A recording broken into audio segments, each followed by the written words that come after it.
Nagdikang nan pangandaman para han 2026 Eastern Visayas Rice Derby Season 5 nga pagdudumaraan habungtan Dolores, kundi ginalauman nga mapapasidunggan ang pagpauswag han produksyon in humay ha probinsya.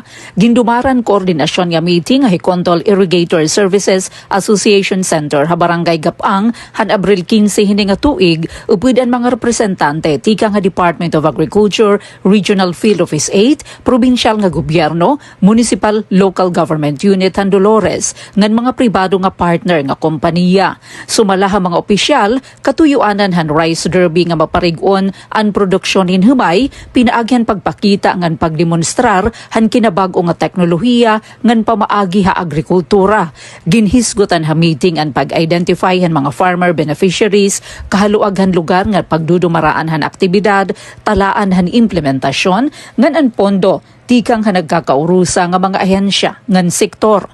Lakip gihapon hagin plano ang paggamit hin mga makinarya, sugad han traktora, mechanical transplanter, drone para pag-spray han pestisidyo ngan rice harvester, agud mapadali ngan mapauswag ang produksyon.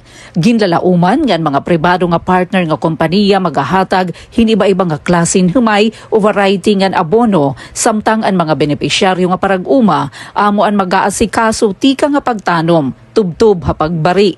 Ginpartisiparan ang aktibidad han Office of the Provincial Agricultural Services, Technical Working Group ngan mga farmer beneficiaries. Para habagong Pilipinas, Penelope Pumida, Radyo Pilipinas, Radyo Publiko, Borongan.